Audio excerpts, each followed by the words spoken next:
नमस्कार, देख रहे हैं न्यूज 21 और आप सभी के साथ मैं हूं रतिका पांडे। स्पेशल बुलेटिन अंदर राज्य की खबरों की शुरुआत करते हैं। सबसे पहले बात करेंगे उत्तर पूर्व मुंबई में सांसद संजय दीना पाटिल के कथित विवादित और चौंकाने वाले बयान को लेकर महाराष्ट्र के राजनीतिक गलियारों में हड़कंप मच गया है। सांसद पर आरोप है कि उन्होंने सरेआम पत्रकारों को धमकाते हुए 5 मर्डर करने की बात कबूली और बम से उड़ाने की धमकी तक दे डाली। इस बेहद गंभीर और मामले को लेकर बुल्ढाना जिले के लोनार में शिवसेना उद्धव बाला साहेब ठाकरे के कार्यकर्ताओं और पदाधिकारियों का गुस्सा फूट पड़ा। शिवसेना यूबीटी के कार्यकर्ताओं ने लोनार पुलिस थाने पहुंचकर सांसद संजय दीना पाटिल के खिलाफ एक शिकायती पत्र सौंपा है। इस शिकायत की मांग करें तो इस शिकायत पत्र में मांग की गई है कि पत्रकारों को डराने, मर्डर की बात कबूलने और जान से मारने की धमकी देने के जुर्म में सांसद को उनके खिलाफ तत्काल मामला दर्ज कर उन्हें गिरफ्तार किया जाए।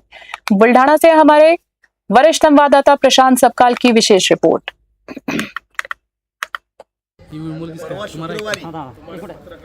मुंबईचे खासदार संजय दीना पाटील यांनी आमच्या पत्रकार बांधवांवर जो अरेरावीची भाषा वापरली, जीवे मारण्याची धमकी दिली, मी 5 खून केलेले आहेत, मी बॉम्ब टाकू शकतो अशी स्वतःहून धमकी दिली। त्यांच्या विरोधामध्ये लोणार पोलीस स्टेशन येथे फिर्याद देऊन त्यांच्यावर गुन्हा दाखल करण्यात यावा।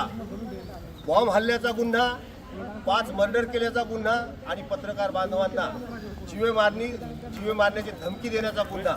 जोपर्यंत हा गुन्हा दाखल होत नाही तोपर्यंत शिवसेना उद्धव बाळासाहेब ठाकरे पक्ष शांत राहणार नाही। डॉक्टर गोपाल बशिरे, जिल्हा संघटक, शिवसेना उद्धव बाळासाहेब ठाकरे। और अगली खबर देखेंगे। चंडीगढ़ नगर निगम हाउस की 362वीं बैठक आज सुबह 11 बजे शुरू होते ही हंगामे की भेंट चढ़ गई। सदन की कार्यवाही शुरू होते ही कांग्रेस और भाजपा के पार्षद विभिन्न मुद्दों को लेकर अपने आमने सामने आ गए, जिससे सदन का माहौल बेहद गर्मा गया। बैठक की शुरुआत में ही कांग्रेस पार्षदों ने शहरवासियों को 20,000 लीटर मुफ्त पानी देने की मांग को लेकर जोरदार विरोध प्रदर्शन किया और इसके बाद कांग्रेस ने अयोध्या के राम मंदिर की दान राशि में कथित गड़बड़ी का मुद्दा भी सदन में उठाया। हंगामा तब और ज्यादा बढ़ गया जब कांग्रेस ने चंडीगढ़ भाजपा अध्यक्ष जितेंद्र कुमार मल्होत्रा द्वारा पंजाबियों पर की गई कथित विवादित टिप्पणी का मामला उठाते हुए भाजपा से सार्वजनिक माफी की मांग की है। चंडीगढ़ से राजन राय की खास रिपोर्ट। हाले तुहाडे सामने रुक ही नहीं रहे सीगे। मैं तुहानू घंटा समय दिता कि ये लोग अपना जेड़ी गल करनी करन और बार-बार मेनू सवाल पूछ रहे सी। मैं मैं जवाब दवांगा, तुसीं अपने स्थान ते जाओ। गई नहीं, हुण मैं तुहाडे राहीं जवाब दे ही देना। अगर यही जवाब उस टाइम लेंदे, क्योंकि उन्होंने पता कोई जवाब ही नहीं है। 1984 ਦੇ ਦੰਗੇ ਕਰਾਉਣ ਵਾਲੇ ਅੱਜ ਸਾਨੂੰ ਪੰਜਾਬੀ ਦੀ ਕਿਸਮ ਜਾਣਗੇ। ਅਕਾਲ ਤਖਤ ਤੇ ਹਾਜ਼ਰ ਹੋਣ ਵਾਲੇ ਜਿਹੜੇ ਬੇਅਦਬੀ ਕਰਦਾ ਸੀਐਮ, ਉਹ ਸਾਨੂੰ ਸਮਝਾਣਗੇ ਪੰਜਾਬੀ ਦੇ ਬਾਰੇ। पर कोई पार्किंग को लेके है कि क्योंकि कांग्रेस सर प्रेस कर रही है कि एजेंडा आएगा एजेंडा आने तो पता लगेगा। ये तो गुमराह की राजनीति करते हैं, चिंता ना करो। मेरे साहब एक क्वेश्चन है, जिद्दां रोड गड्डियां बंद पई हैं, मॉनसून आने वाला है, ਉਹਦੇ ਬਾਰੇ ਤੁਸੀਂ ਕੀ ਕਹਿਣਾ ਚਾਹੋਗੇ? रोड गलियां अगर ਤੁਹਾਡੇ ਕੋਲ ਕੋਈ स्पेसिफिक है सानू दसो। वैसे तो रोड गलियां का काम हो चुका, हाले ਤੁਹਾਡੇ सामने रुक ही नहीं रहे। भंडारा जिले के तुमसर तहसील में वन विभाग द्वारा एक स्थानीय किसान का ट्रैक्टर जब्त किए जाने का मामला अब गर्माता जा रहा है। इस कार्रवाई के विरोध में बिगर 712 शेतकरी संगठन के आक्रामक रुख अख्तियार कर लिया है। आपको बता देते हैं, संगठन की जिला अध्यक्ष वैशाली शेरसाम के नेतृत्व में कार्यकर्ताओं ने तहसीलदार और वन परिक्षेत्र अधिकारी यानी आरएफओ को एक ज्ञापन सौंपकर अपना कड़ा विरोध दर्ज कराया। संगठन का आरोप है कि मोगांव निवासी पीड़ित किसान शिवदास शेंद्रे पिछले कई वर्षों से इस भूमि पर पारंपरिक रूप से खेती कर रहे हैं और उसके बावजूद चालू खरीफ सीजन के एन वक्त पर वन विभाग बिना किसी पूर्व सूचना या नोटिस का उनका ट्रैक्टर जब्त कर लिया है। इस अचानक हुई कार्रवाई के कारण किसानों की खेती का काम पूरी तरीके से ठप हो गया है और उस किसान का भी, जिसने उन्हें भारी आर्थिक नुकसान किसान को पहुंचा है। संगठन की मांग है कि किसान का ट्रैक्टर तुरंत प्रभाव से छोड़ा जाए और न्याय मिले। भंडारा से हंसराज की विशेष रिपोर्ट। दादा, तुम्ही आज जिल्हाधिकारी कार्यालयामध्ये आलाय निवेदन द्यायला, तर काय प्रकार आहे? मोजे मोहगाव तालुका तुमसर येथील गट नंबर 474/2 मध्ये आमचे शेतकरी शिवदास सोमा शेंद्रे यांचं वर्षानुवर्ष तिथं शेती प्रयोजनासाठी अतिक्रमण आहे आणि दरवर्षी ते जीवनावश्यक जिन्साची पेरणी करून आपल्या परिवाराचा तो उदरनिर्वाह चालवतात। सन 2026च्या खरीप हंगामामध्ये पेरणीपूर्व मशागत करण्यासाठी ट्रॅक्टरच्या सहाय्याने ते मशागत करत असताना ते ट्रॅक्टर वन परिक्षेत्र कार्यालय तुमसर यांनी कोणत्याही प्रकारची सूचना न देता ते जप्त केलेलं आहे। तर ते तात्काळ जप्त केलेले ट्रॅक्टर तात्काळ मुक्त करण्यात यावे, या पद्धतीचं निवेदन बिगर सातबारा शेतकरी संघटनेचे जिल्हाध्यक्ष वैशाली सिरसाम, तालुका अध्यक्ष काशीरामजी ठाकरे, तालुका सचिव आमचे राजेश बावणे यांच्या नेतृत्वात जिल्हाधिकारी कार्यालयाकडे सादर केलेला आहे. सदर ट्रॅक्टर खरीप हंगामामध्ये ऐन पेरणीच्या हंगामामध्ये जर त्यांनी जप्त केलं बेकायदेशीरपणे कोणतीही सूचना न देता, तर आमचे ट्रॅक्टर मालक दशरथ इराक और केंद्रीय मंत्री और गुना सांसद ज्योतिरादित्य सिंधिया ने सोमवार को गुना में चतुर्मास हेतु विराजमान सुप्रसिद्ध जैन संत आचार्य सुधासागर महाराज के दर्शन कर उनका मंगल आशीर्वाद लिया है। आप देख सकते हैं विजुअल में, जहां आपको बता दें अत्यंत गरिमामयी आध्यात्मिक अवसर पर केंद्रीय मंत्री सिंधिया ने महाराज को विधि विधान से आरती उतारी, उनकी गुना लोकसभा क्षेत्र सहित पूरे देश की सुख समृद्धि खुशहाली की कामना की। इस दौरान उनके साथ भाजपा जिला अध्यक्ष धर्मेंद्र सिंह सेकरवार भी विशेष रूप से उपस्थित रहे। आशीर्वाद लेने का ये वीडियो और तस्वीरें सोशल मीडिया पर वायरल हो रहा है और शिवपुरी गुना सहित पूरे प्रदेश के श्रद्धालुओं के बीच चर्चा का विषय बन गया है। परम पूज्य संत के सानिध्य में राष्ट्र सेवा पर आशीर्वाद लेने के बाद केंद्रीय मंत्री अपने अन्य तथा संगठनात्मक कार्य के लिए आगे रवाना हुए। गुना से विनोद सोनी की विशेष रिपोर्ट। महाराष्ट्र के भंडारा जिले की परसोड़ी ग्राम पंचायत में ग्रामीणों की सेहत और शुद्ध पेयजल आरओ व्यवस्था को लेकर एक बेहद हैरान करने वाला मामला सामने आया। ग्राम पंचायत के नव निर्वाचित सरपंच सविता हटवार ने स्थानीय प्रशासन और पूर्व प्रबंधन पर गंभीर आरोप लगाते हुए पेयजल व्यवस्था में बड़े पैमाने पर लापरवाही बरतने का खुलासा किया है। विशेष ग्राम सभा के दौरान ग्रामीणों के सामने ये मुद्दा बेहद आक्रामक रूप से उठा।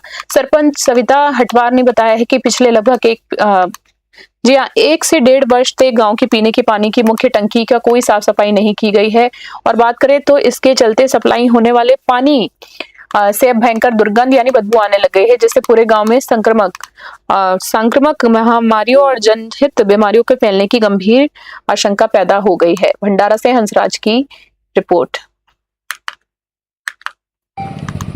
मी सरपंच ग्रामपंचायत परसोडी येथील सरपंच आहे। माझे नाव सविता टिकमदास हटवार आहे आणि आज हा आरो प्लॅन्ट आहे। ह्या आरो प्लॅन्टच्या मागे एक टँक आहे मोठी पाण्याची। त्या पाण्याच्या टँकमध्ये आपण पाहू शकत नाही किंवा पाहता येत नाही एवढे असे दुर्गंधी भरलेली आहे आणि खूप काही त्याच्यामध्ये म्हणजे किडे किटकूर वगैरे पडलेले आहेत। आज ते विशेष ग्रामसभा असताना जनतेने ते सर्व बघितलं आणि त्याचा विशेष म्हणजे असं की मी आज नवनिर्वाचित सरपंच म्हणून निवडून आली, तर मला आता फक्त 1.5 महिना झाला, पण याच्या आधी जे प्रभारी सरपंच म्हणून होते जे प्रभारी सरपंच म्हणून होते त्यांनी मी सरपंच बेटी है तो कल है कि पावन मूल मंत्र को केवल नारों नहीं बल्कि धरातल पर सच साबित करने वाली अमरवाड़ा क्षेत्र की मशहूर परोपकारी संस्था नतनी माई क्षेत्रीय सेवा समिति को उनके उत्कृष्ट और अद्वितीय सामाजिक कार्यों के लिए भव्य रूप से सम्मानित किया गया। छिंदवाड़ा जिले के प्रतिष्ठित अक्षत सम्मान समारोह में मुख्य अतिथि के रूप में पहुंचे छिंदवाड़ा सांसद जी आपको बता दें विवेक बंटी साहू के कर कमलों द्वारा समिति को ये गरिमामयी शील्ड और सम्मान पत्र भेंट किया गया। ये प्रतिष्ठित सम्मान समिति द्वारा पिछले कई वर्षों से अनाथ बेसहारा और जरूरतमंद बेटियों की शिक्षा के साथ साथ विवाह के पुण्य अवसर पर 30-30 हजार रुपए मूल्य की संपूर्ण गृहस्थी सामग्री भेंट कर रही है। छिंदवाड़ा से मनीष इंगोली की विशेष रिपोर्ट। और अगली खबर देखेंगे, दमोह की सिटी कोतवाली थाना क्षेत्र अंतर्गत आने वाले चरियाई बाजार में आज सुबह एक दिल दहला देने वाला दर्दनाक हादसा सामने आया है। यहाँ एक अनियंत्रित ट्रक ने 2 वर्ष की मासूम बच्ची को कुचल डाला है, जिसकी इलाज के दौरान जिला अस्पताल में मृत्यु हो गई। बेहद दुखद खबर है। दुखद घटना के बाद पूरे इलाके में शोक की लहर दौड़ गई। गुस्साए परिजनों ने अस्पताल चौराहे पर चक्का जाम कर दिया, जोरदार प्रदर्शन किया। पुलिस ने तत्परता दिखाते हुए ट्रक और चालक को अपनी अभिरक्षा में ले लिया है। पुलिस ने शव को शवगृह में सुरक्षित रखवाया है, जिसका पोस्टमार्टम कराकर शव परिजनों को सौंपा जाएगा। दमोह से विवेक सेन की खास रिपोर्ट। 6 बजे सुबह में बच्ची आ रही थी, रो रही थी। आगे हाथ ही वो बच्ची रो रही थी। गाड़ी आगे पीछे जाई, उन्हें रोकने के हमने बात नहीं, रोको हमने नहीं रोका ना, धक्का लगा वो नीचे ट्रक के नीचे चढ़ गई है गाड़ी, चढ़ गई है। कोई ने नहीं सुना, उन्हें कोई ने को बचाव हुआ, पूरी पुरानी निकल गई ऐसे मैंने वो बच्ची मैंने देख के घबरा गई थी, मैं खुद वो हो गई थी देखते वो हो गई। ये भी आते सुबह सर आज सुबह कोई घटना हुई है यहाँ पर, क्या पूरा मामला है?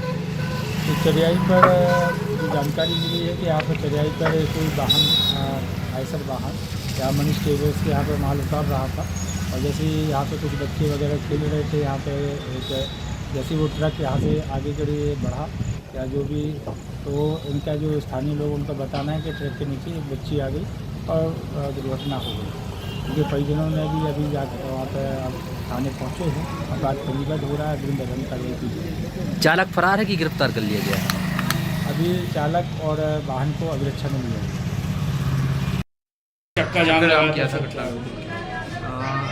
बड़ा ही दुखद घटना है। आज एक ट्रक द्वारा एक 2 साल की बच्ची को हिट किया गया है, जिसमें उस 2 साल की बच्ची जैस्मीन करके नाम है, उनकी दुखद मृत्यु हो गई है, जिसको लेकर के उनके परिवारजन और आसपास के लोगों के द्वारा अस्पताल के सामने चक्का जाम किया गया था। फिर जैसे ही सूचना मिली मौके से आकर के उनसे संवाद किया गया। संवाद में सकारात्मक रूप से चक्का जाम खुलवाया गया है, किंतु जो उस घटना जो दुखद घटना हुई है उसके संबंध में भी पुलिस को और पोस्टमार्टम के लिए निर्देशित किया गया एवं उसके और प्रदेश सरकार की फार्मर रजिस्ट्री अभियान के तहत डोईवाला के मारखाम ब्रांच बुलवाला में कृषि विभाग द्वारा विशेष शिविर आयोजित किया गया। सहायक कृषि अधिकारी प्रियंका थपलियाल के नेतृत्व में किसानों की फार्मर आईडी बनाई गई, जिसमें बड़ी संख्या में किसानों ने पंजीकरण कराया है। ग्राम प्रधान परमिंदर सिंह ने बताया है कि फार्मर आईडी बनने से किसानों को खाद, बीज, उर्वरक, अनुदान और अन्य सरकारी योजनाओं का लाभ सीधे मिल सकेगा। कृषि विभाग ने किसानों से जल्द पंजीकरण कराने की अपील करते हुए भविष्य में विभाग की अधिकांश योजनाओं का लाभ लेने के लिए फार्मर आईडी महत्वपूर्ण दस्तावेज बताया और कहा कि होगा। डोईवाला से आशीष यादव की विशेष रिपोर्ट। हमने फार्मर रजिस्ट्री का कैंप ग्राम बुल्लावाला मारकम ब्रांच में रखवाया है, जिसमें कि हम लोग फार्मर आईडी बनाने आए हैं काश्तकारों की। तो जगह जगह कृषि विभाग द्वारा समय समय पे कैंप का आयोजन कराया जा रहा है, ताकि ज्यादा से ज्यादा लोगों को इसका लाभ मिल पाए और अधिक से अधिक लोग अपनी आईडी एक ही जगह पे बनवा पाए, ताकि काश्तकारों को इधर उधर भटकना ना पड़े। अच्छा, फार्मर रजिस्ट्री जो हमारा इस समय हमारा पायलट प्रोजेक्ट है, माननीय कृषि मंत्री जी के द्वारा बताया गया है एग्रीस्टेक योजना के अंतर्गत, इस समय बहुत जरूरी है, क्योंकि फार्मर आईडी का लाभ इतना ज्यादा बता दिया गया है कि जो भी काश्तकार हमारे हैं उनको जैसे फसल बीमा हो गया, हमारा बीज प्राप्त हो गया, किसी भी प्रकार का बीज लेना चाह रहे हैं, दवाइयाँ लेना चाह रहे हैं विभाग द्वारा या सोसाइटीज द्वारा जो खाद इन्हें मिलती है, इवन फसल बीमा हो गया, बैंक में लोन हो गया, ये सब हमने आईडी से लिंक कर दिया है, ताकि काश्तकारों को बार बार फर्द जो अन्य डॉक्यूमेंट्स मंगाए जाते थे बार बार, अब मेरा आधार एक यूनिक आइडेंटिटी की तरह ही मैं किसान हूँ, एक आइडेंटिटी बनाई जा रही है, जो प्रत्येक काश्तकार की एक यूनिक आईडी है, जिसमें कि जैसे हम लोग जिस टाइम प्रोसेस करते हैं तो 3 बार ओटीपी आता है। ओटीपी जो लिंक आधार से नंबर होगा उसी पे आएगा। कि आज हमारे बुल्लावाले वार्ड नंबर 4 में फार्मर आईडी का कैंप लगा है, और इससे जितने भी अब किसानों को जो सुविधाएं मिलेंगी सभी इसी आईडी से मिलेंगी। और जैसे हमने कृषि कार्ड बनाना होता था, हम पहले हिस्सा बनाते थे, अब उसकी जरूरत नहीं होगी। अब हम आईडी लेके जाएंगे और सीधा हमारा जितना हिस्सा होगा उतने पे हमें कृषि ऋण मिल जाएगा, और हमें खाद, बीज और जितनी भी सुविधाएं हमें किसानों को पहले मिलती थी अब फार्मर आईडी से ही मिलेगी। और अभी कुछ लिस्ट आई है, अभी कुछ लाभार्थियों के नाम आए हैं, अभी कुछ लाभार्थियों के और नाम आने हैं, उसमें घबराने की जरूरत नहीं है। और सबसे पहले अपना मोबाइल नंबर अपने आधार से लिंक करा लें, क्योंकि तभी आईडी बन रही है। अगली खबर की बात करें, मुजफ्फरपुर में शादी की खुशियां उस वक्त माफरा तफरी में बदल गई जब गाना बजाने से लेकर बारात और लड़की पक्ष के बीच विवाद भड़क उठा है। मामला बरियारपुर थाना क्षेत्र के बाजी बुजुर्ग पंचायत का है, जहां बेगूसराय से आई बारात के दौरान विवाद इतना बढ़ गया कि दोनों पक्षों में हिंसक झड़प हो गई। कई वाहन क्षतिग्रस्त हो गए। स्थिति संभालने के बाद स्थानीय बुद्धिजीवियों ने बीच बचाव कर जयमाला कराई, लेकिन जयमाला के बाद एक बार फिर से तनाव भड़क गया। इससे माहौल और बिगड़ गया और दूल्हा पक्ष ने शादी से इनकार कर दिया। हालांकि बाद में फिर समझाइश के बाद दोनों पक्षों की भी सहमति बनी और कई घंटे की देरी के बाद शादी संपन्न कराई गई। मुजफ्फरपुर से सत्यम शर्मा की खास रिपोर्ट। स्पेशल बुलेटिन में इतना ही। बने रहिए न्यूज़ 21। नमस्कार, जय हिंद, जय भारत।